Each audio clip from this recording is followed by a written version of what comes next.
So I have literally just left a screening of the film The Brutalist, and if you have half a day to just give to a movie, give it to this movie. Though as we were leaving, we both agreed that the ending felt like a weird misjudgment, like a tonal shift from the rest of the film. It, at first glance, seemed to really wanted to tie up a lot of these really complex moral discussions into one very simplistic moral message that it felt like the film really didn't warrant.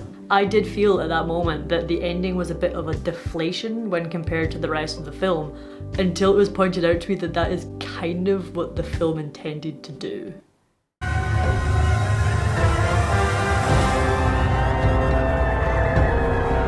I was originally going to call this video Brutalist Ending Explained, but there's actually no chance that I'm able to comprehend, let alone explain, all of the complexities of the ending of this film. So instead, this video is just going to be a short rambling on some of my thoughts that I was able to get onto paper. The initial thing that recalibrated my understanding of the ending of the film was this Letterboxd review by Letterboxd user Diego Andaluz. So I'm going to link to that below because it's definitely worth a read. The film ends on the presented moral message that it's not about the journey, it's about the destination. But Andaluz comments, yet if it is truly about the destination, what is Laszlo's destination? He comments on how Laszlo we see at the end of this film is lifeless, voiceless, the love of his life has died. His masterpiece, the main object of which he is valued and praised, bears the name of the man who abused him.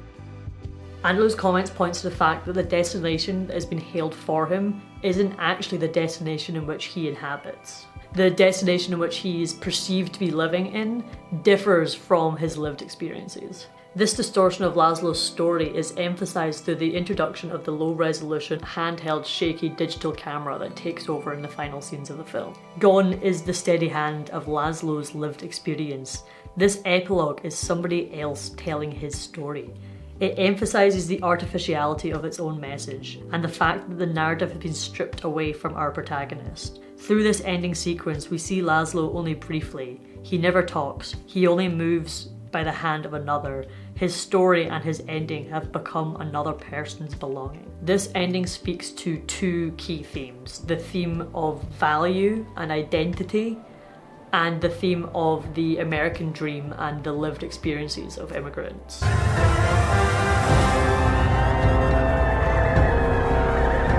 Laszlo, escaping from the Third Reich, has had to fight to reclaim the identity that's been stripped away from him. However, through the film we see that he distorts his own sense of self, combining it indistinguishably with his value as a craftsman. He pours everything of himself into his architecture.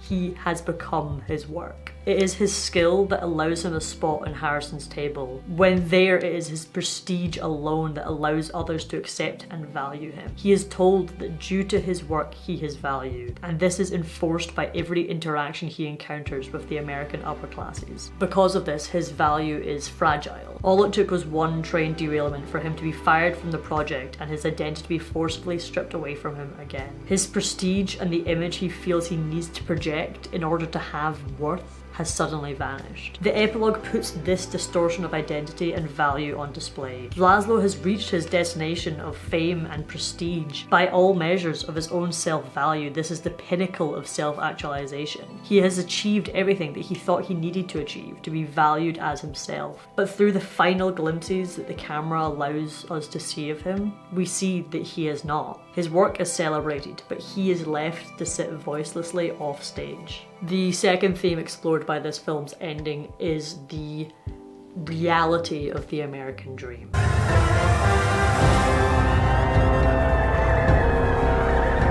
At the core of this film is the theme of the American dream, and over the course of the 3.5-hour runtime, piece by piece, it dismantles it. The epilogue was the last nail in the coffin of the American dream. The character of Harrison Lee Van Buren can act as a substitute for the American upper classes, and therefore he comes to represent the American ideology. The film slowly acts to reveal, peeling back Harrison's true ideologies and bigotries. He sees Laszlo only as a tool for which he can pillage for personal gain. Harrison speaks to how he has no artistic abilities himself. He sees Laszlo as his only way to give a image of creativity and skill. Laszlo, despite all of his accomplishments, will never, in the eyes of Harrison or the American people, be seen as anything more than a Jewish man from Eastern Europe. They will parade him and praise him for as long as they are receiving benefit from him. But as soon as he is seen as valueless, he is cast aside. As stated by Harry, "We tolerate you."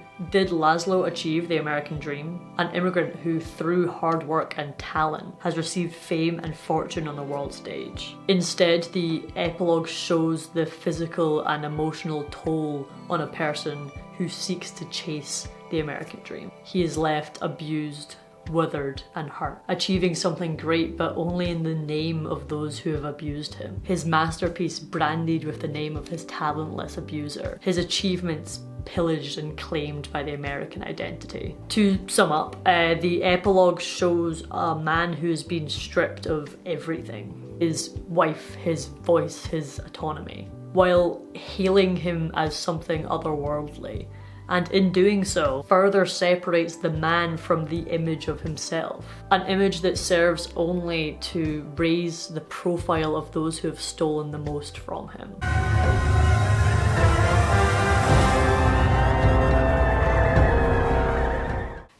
Yeah, the film is amazing. And absolutely shout out to that review of Diego's that I've linked below, because yeah, we came out of the cinema being like, wow, that ending was a bit now. But no, it refuses to give you a moral message to walk home with. It just gives you, it just puts shit out in front of you. And this video is very haphazard and I apologize. I literally wrote the entire script about 25 minutes after leaving the cinema. So I hope this made some sense. And I never like doing this, but if you liked the video and you want to watch more, maybe feel free to do so or subscribe. Yeah, thank you very much.